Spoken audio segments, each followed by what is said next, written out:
scolding. Wuthering Heights, by Emily Brontë. Chapter 11.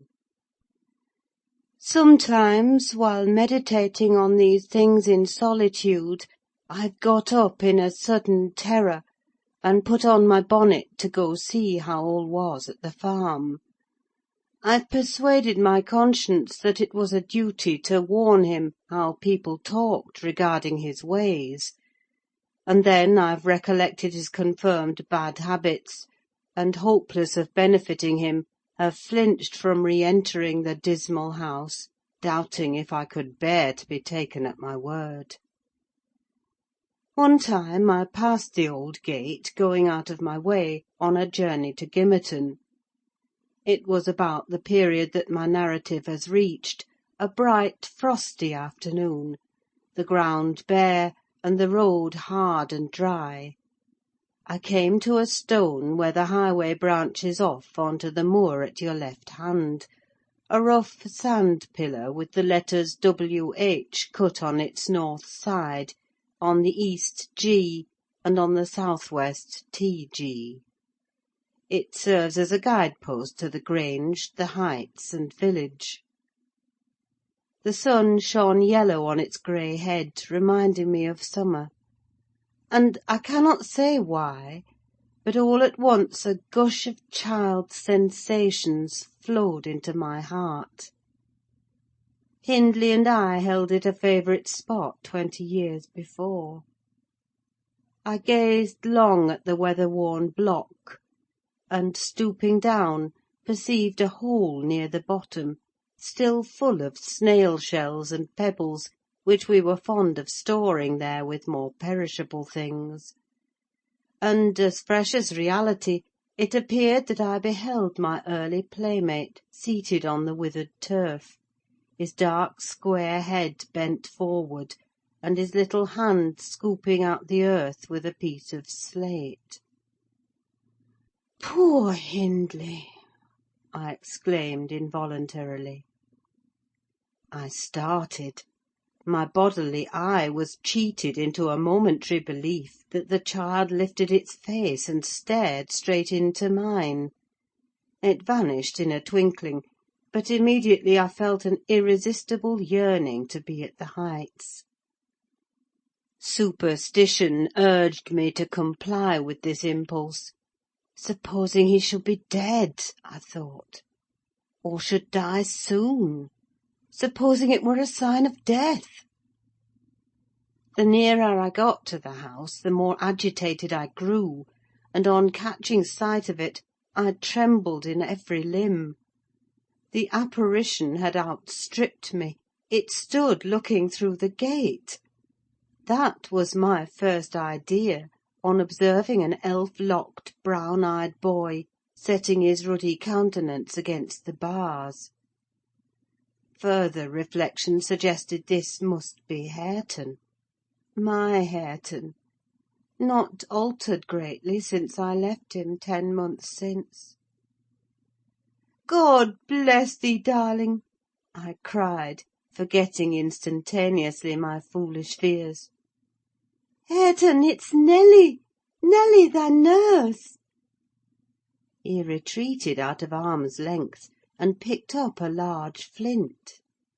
"I'm come to see thy father, Hareton," I added, guessing from the action that Nelly, if she lived in his memory at all, was not recognised as one with me.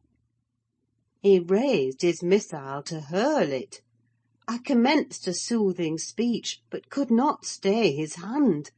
The stone struck my bonnet, and then ensued, from the stammering lips of the little fellow, a string of curses, which, whether he comprehended them or not, were delivered with practised emphasis, and distorted his baby features into a shocking expression of malignity. You may be certain this grieved more than angered me. Fit to cry, I took an orange from my pocket, and offered it to propitiate him. He hesitated, and then snatched it from my hold, as if he fancied I only intended to tempt and disappoint him.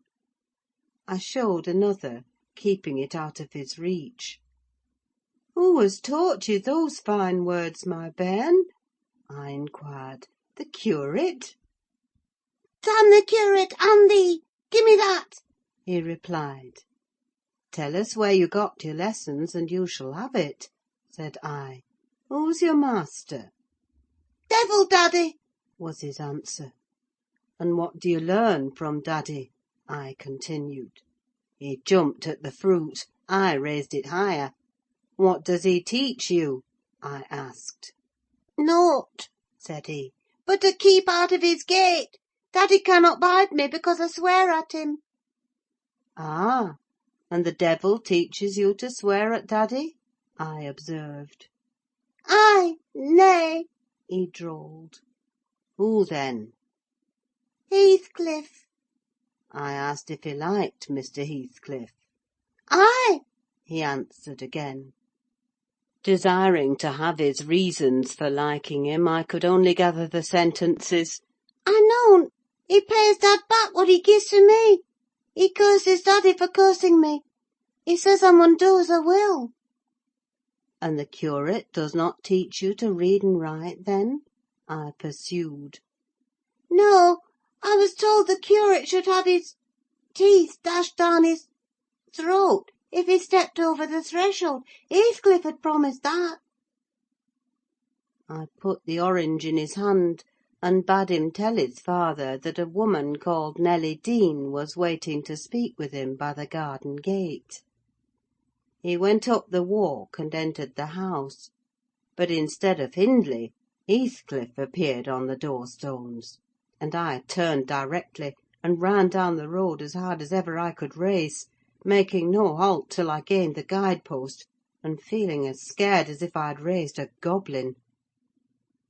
This is not much connected with Miss Isabella's affair, except that it urged me to resolve further on mounting vigilant guard, and doing my utmost to check the spread of such bad influence at the Grange, even though I should wake a domestic storm by thwarting Mrs. Linton's pleasure. The next time Heathcliff came, my young lady chanced to be feeding some pigeons in the court. She had never spoken a word to her sister-in-law for 3 days, but she had likewise dropped her fretful complaining, and we found it a great comfort. Heathcliff had not the habit of bestowing a single unnecessary civility on Miss Linton, I knew. Now, as soon as he beheld her, his first precaution was to take a sweeping survey of the house-front. I was standing by the kitchen window, but I drew out of sight. He then stepped across the pavement to her and said something. She seemed embarrassed and desirous of getting away. To prevent it, he laid his hand on her arm. She averted her face. He apparently put some question which she had no mind to answer.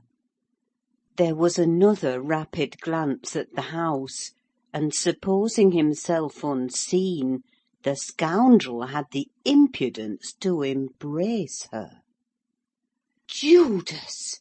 Traitor!" I ejaculated. "You are a hypocrite too, are you? A deliberate deceiver!"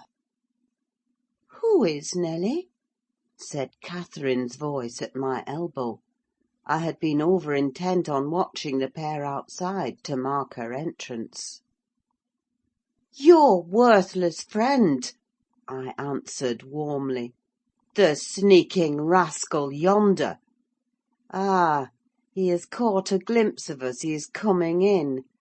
I wonder will he have the heart to find a plausible excuse for making love to Miss, when he told you he hated her?" Mrs. Linton saw Isabella tear herself free and run into the garden, and a minute after Heathcliff opened the door.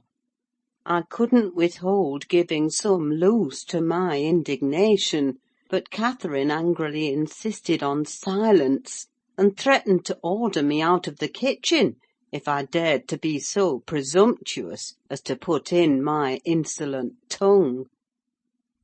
To hear you, people might think you were the mistress," she cried.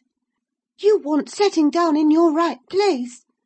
Heathcliff, what are you about, raising this stir?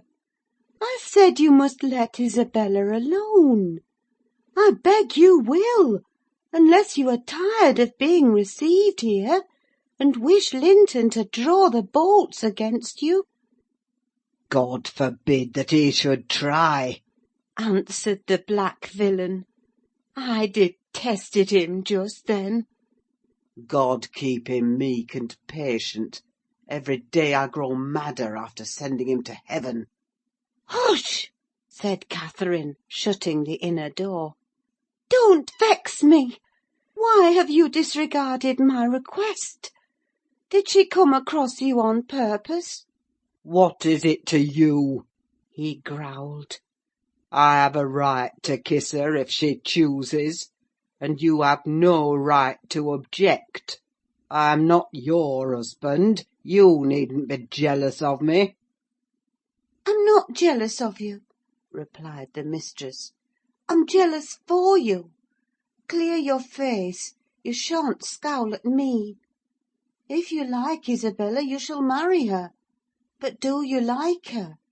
Tell the truth, Heathcliff. There, you won't answer. I'm certain you don't." "And would Mr. Linton approve of his sister marrying that man?" I inquired. "Mr. Linton should approve," returned my lady, decisively. He might spare himself the trouble," said Heathcliff. "I could do as well without his approbation. And as to you, Catherine, I have a mind to speak a few words now while we are at it. I want you to be aware that I know you have treated me infernally. Infernally, do you hear?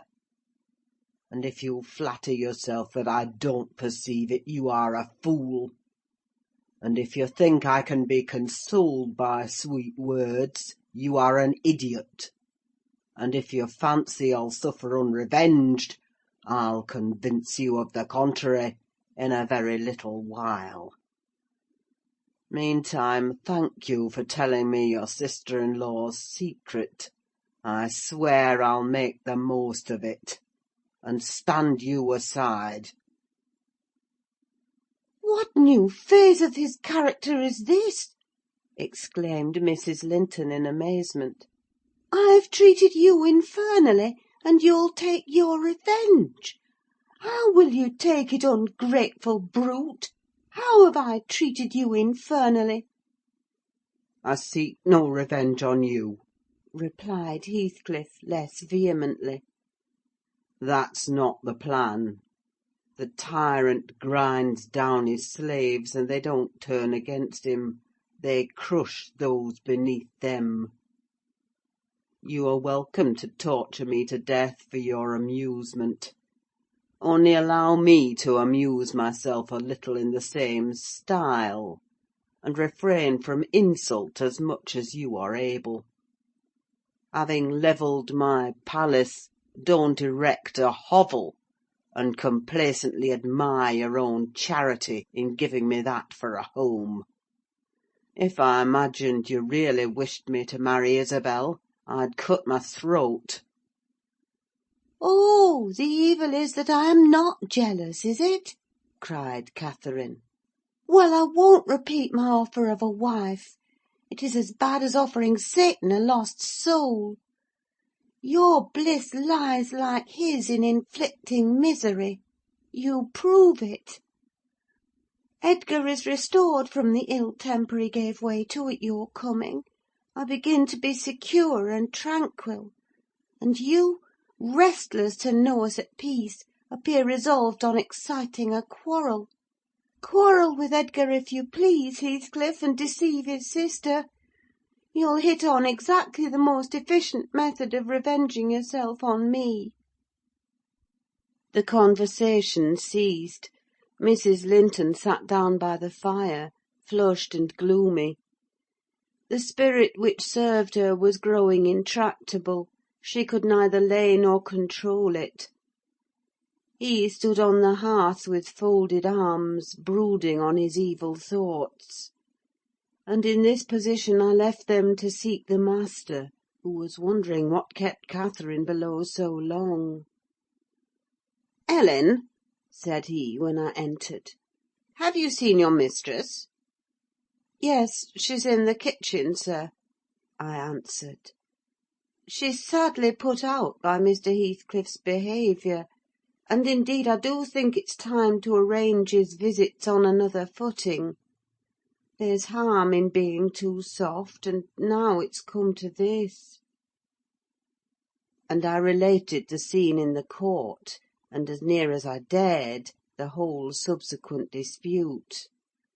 I fancied it could not be very prejudicial to Mrs. Linton, unless she made it so afterwards, by assuming the defensive for her guest. Edgar Linton had difficulty in hearing me to the close. His first words revealed that he did not clear his wife of blame. "This is insufferable!" he exclaimed. "It is disgraceful that she should own him for a friend, and force his company on me. Call me 2 men out of the hall, Ellen. Catherine shall linger no longer to argue with the low ruffian. I have humoured her enough." He descended, and, bidding the servants wait in the passage, went, followed by me, to the kitchen. Its occupants had recommenced their angry discussion. Mrs. Linton, at least, was scolding with renewed vigour. Heathcliff had moved to the window, and hung his head, somewhat cowed by her violent rating, apparently. He saw the master first, and made a hasty motion that she should be silent, which she obeyed abruptly on discovering the reason of his intimation. "How is this?" said Linton, addressing her. "What notion of propriety must you have to remain here, after the language which has been held to you by that blackguard? I suppose, because it is his ordinary talk, you think nothing of it. You are habituated to his baseness, and perhaps imagine I can get used to it too." "Have you been listening at the door, Edgar?" asked the mistress, in a tone particularly calculated to provoke her husband, implying both carelessness and contempt of his irritation. Heathcliff, who had raised his eyes at the former speech, gave a sneering laugh at the latter. On purpose, it seemed to draw Mr. Linton's attention to him. He succeeded, but Edgar did not mean to entertain him with any high flights of passion. "I've been so far forbearing with you, sir," he said quietly. "Not that I was ignorant of your miserable, degraded character, but I felt you were only partly responsible for that; and Catherine wishing to keep up your acquaintance, I acquiesced, foolishly. Your presence is a moral poison that would contaminate the most virtuous. For that cause, and to prevent worse consequences, I shall deny you hereafter admission into this house, and give notice now that I require your instant departure. 3 minutes' delay will render it involuntary and ignominious." Heathcliff measured the height and breadth of the speaker with an eye full of derision. "Cathy, this lamb of yours threatens like a bull," he said. "It is in danger of splitting its skull against my knuckles. By God, Mr. Linton, I'm mortally sorry that you're not worth knocking down." My master glanced towards the passage, and signed me to fetch the men. He had no intention of hazarding a personal encounter. I obeyed the hint, but Mrs. Linton, suspecting something, followed, and when I attempted to call them, she pulled me back, slammed the door to, and locked it. "Fair means," she said, in answer to her husband's look of angry surprise. If you have not courage to attack him, make an apology, or allow yourself to be beaten. It will correct you of feigning more valour than you possess. No, I'll swallow the key before you shall get it. I'm delightfully rewarded for my kindness to each. After constant indulgence of one's weak nature and the other's bad one, I earn for thanks 2 samples of blind ingratitude, stupid to absurdity. Edgar, I was defending you and yours, and I wish Heathcliff may flog you sick for daring to think an evil thought of me. It did not need the medium of a flogging to produce that effect on the master. He tried to wrest the key from Catherine's grasp, and for safety she flung it into the hottest part of the fire.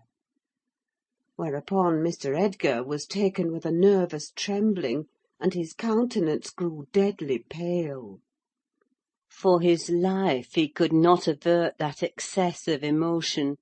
Mingled anguish and humiliation overcame him completely. He leant on the back of a chair and covered his face. "Oh, heavens! In old days this would win you knighthood!" exclaimed Mrs. Linton. "We are vanquished! We are vanquished! Heathcliff would as soon lift a finger at you as the king would march his army against a colony of mice. Cheer up, you shan't be hurt. Your type is not a lamb, it is a sucking leveret." "I wish you joy of the milk-blooded coward, Cathy," said her friend. "I compliment you on your taste. And that is the slavering, shivering thing you preferred to me. I would not strike him with my fist, but I'd kick him with my foot, and experience considerable satisfaction. Is he weeping, or is he going to faint for fear?"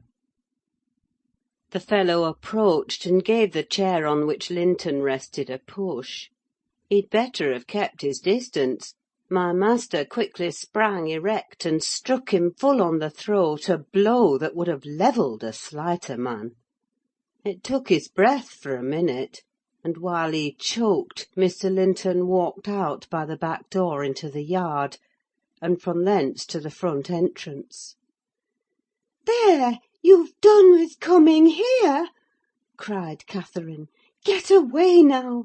He'll return with a brace of pistols and half a dozen assistants. If he did overhear us, of course he'd never forgive you. You've played me an ill turn, Heathcliff. But go, make haste. I'd rather see Edgar at bay than you." "Do you suppose I'm going with that blow burning in my gullet?" he thundered. "By hell, no! I'll crush his ribs in like a rotten hazelnut before I cross the threshold. If I don't floor him now, I shall murder him some time. So as you value his existence, let me get at him." "He is not coming," I interposed, framing a bit of a lie. "There's the coachman and the 2 gardeners. You'll surely not wait to be thrust into the road by them. Each has a bludgeon, and master will very likely be watching from the parlour windows to see that they fulfil his orders." The gardeners and coachman were there, but Linton was with them. They had already entered the court. Heathcliff, on the second thoughts, resolved to avoid a struggle against 3 underlings. He seized the poker, smashed the lock from the inner door, and made his escape as they tramped in. Mrs. Linton, who was very much excited, bade me accompany her upstairs. She did not know my share in contributing to the disturbance, and I was anxious to keep her in ignorance. "I'm nearly distracted, Nelly," she exclaimed, throwing herself on the sofa. "1,000 smith's hammers are beating in my head. Tell Isabella to shun me: this uproar is owing to her, and should she or any one else aggravate my anger at present, I shall get wild. And Nelly, say to Edgar, if you see him again to-night, that I'm in danger of being seriously ill. I wish it may prove true. He has startled and distressed me shockingly. I want to frighten him. Besides, he might come and begin a string of abuse or complainings. I'm certain I should recriminate, and God knows where we should end. Will you do so, my good Nelly? You are aware that I am no way blamable in this matter. What possessed him to turn listener? Heathcliff's talk was outrageous after you left us, but I could soon have diverted him from Isabella, and the rest meant nothing. Now all is dashed wrong by the fool's craving to hear evil of self that haunts some people like a demon. Had Edgar never gathered our conversation, he would never have been the worse for it. Really, when he opened on me, in that unreasonable tone of displeasure, after I had scolded Heathcliff till I was hoarse for him, I did not care hardly what they did to each other, especially as I felt that, however the scene closed, we should all be driven asunder for nobody knows how long. Well, if I cannot keep Heathcliff for my friend, if Edgar will be mean and jealous, I'll try to break their hearts by breaking my own.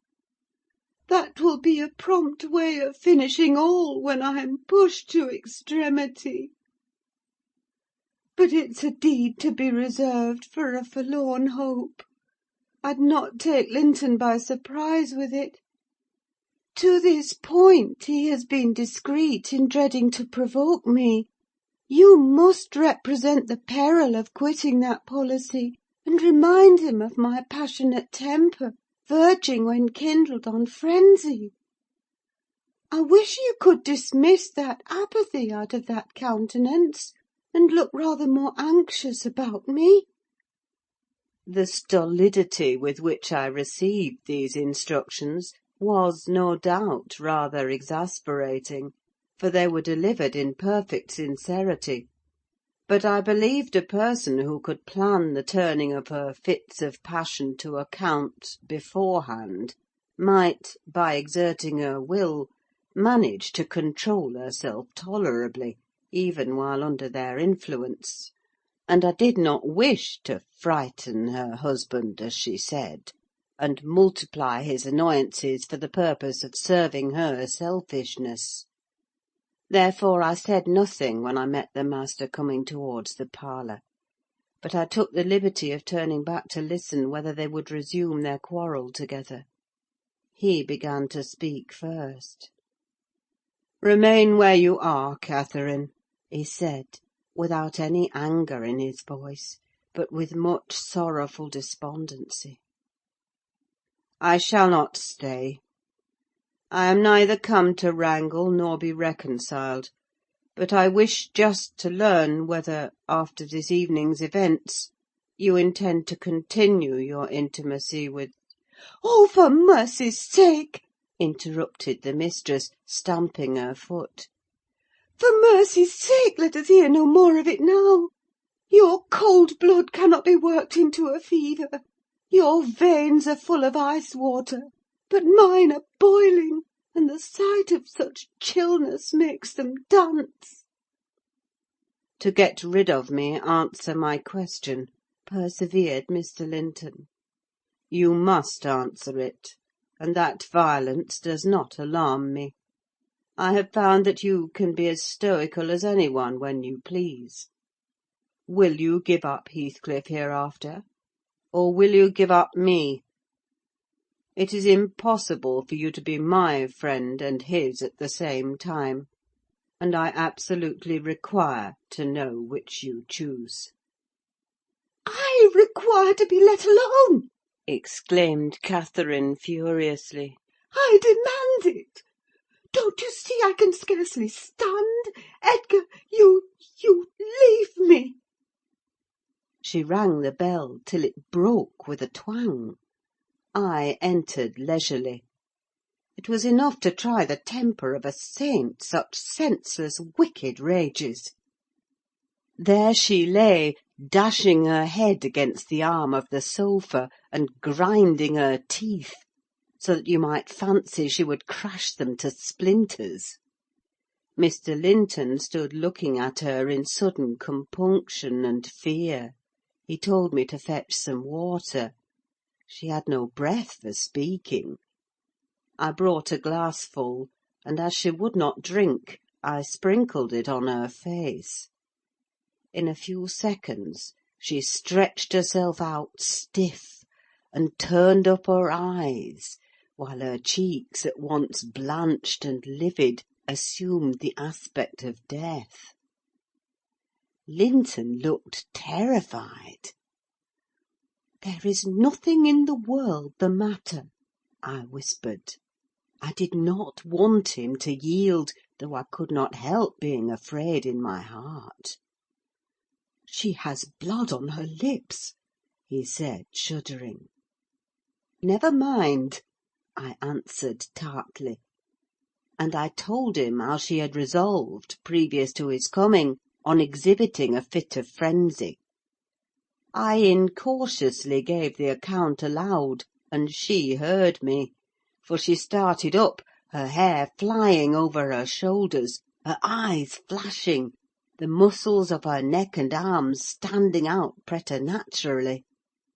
I made up my mind for broken bones at least, but she only glared about her for an instant, and then rushed from the room.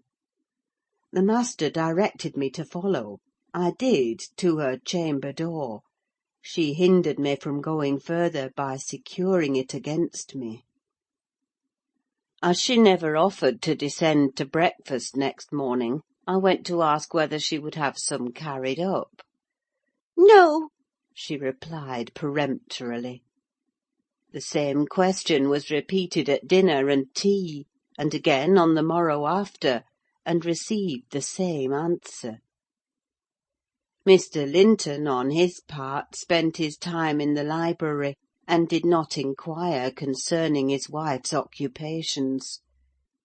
Isabella and he had had an hour's interview, during which he tried to elicit from her some sentiment of proper horror for Heathcliff's advances; but he could make nothing of her evasive replies, and was obliged to close the examination unsatisfactorily; adding, however, a solemn warning that if she were so insane as to encourage that worthless suitor, it would dissolve all bonds of relationship between herself and him.